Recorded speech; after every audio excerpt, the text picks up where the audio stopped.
ஆனா பாப்பா நான் நைட்டு பகல வண்டி ஓட்டுறேன், நான் தான் பண்ண போறேன். கொஞ்சம் குடும்ப கஷ்டம்பா.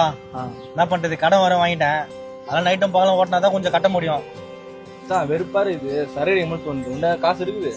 என்கிட்ட சுத்தமா எதுவும் இல்லடா மச்சான். உங்ககிட்ட இருக்குது? டேய் நேற்று நைட்டு தானே 2000 ரூபாய்க்கு வீடியோ குடிச்சிங்க. என்கிட்ட கேட்டா எங்கடா கிடைக்கும்? இதுக்கு ஒருத்தர் இருக்கிறான், அம்மாவுக்கு உடம்பு சரியில்லை அப்பாவுக்கு உடம்பு சரியில்லைன்னு கேட்டா உடனே போட்டு விடுவான்.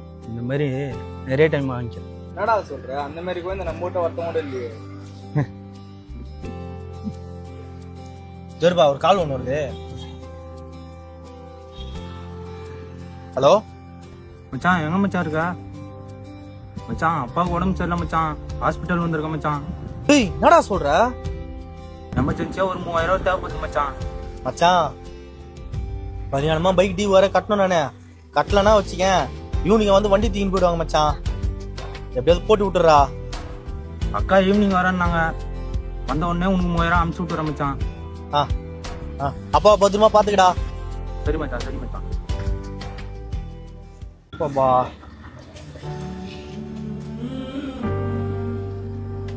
என்னப்பா 2 மாசம் டிவி கட்டாத நீ பாட்டுன்னு இந்த மாசமும் டிவி கட்டல, போன மாசமும் டிவி கட்டல. டிவி எப்பதான் கட்டுவ? கொஞ்சம் எமர்ஜென்சி ஒர்க் ஆயிடுச்சுண்ணா, நாளைக்கு எத்தனை கொடுத்துறேண்ணா. போன மாசமும் இதான் சொன்னேன், போன 3 மாசமும் இதேதான் சொன்னேன். வீட்டாண்ட போய் பார்த்தா வீட்டாண்ட ஆள் இல்ல. உன்னை எத்தனை வாட்டி நாங்க தேடுறது வெளியே? நாளைக்கு கையில எத்தனை நீ கொடுத்துறேன். காலையில வண்டி ஆபீஸ்ல டிவி கட்டு வண்டி எடுத்துக்குப்பா தயவு செய்து. இதுக்கப்புறம் உங்ககிட்ட வண்டி குடுக்குறா போல இல்லப்பா. வண்டிய டிவி கட்டு காலையில ஆபீஸ்ல வந்து நாளைக்கு கொடுத்துறேண்ணா. கொஞ்சம் எமர்ஜென்சி ஒர்க்கா இருக்கு. காலையில நீ டிவி கட்டு வண்டி எடுத்துக்குப்பா. வண்டியாதான் ஆர்டர் வர இப்பதானே தேறேண்ணா. நான் ஆர்டர் வர டெலிவரி பண்ணேண்ணா. நாளைக்கு காலையில கண்டிப்பா தந்து குத்துறேண்ணா. ஆர்டர் வர புக் ஆகிதுண்ணா. ஒரு 3 ஆர்டர் டெலிவரி பண்றேன்னா காசு வந்துடுறேன்.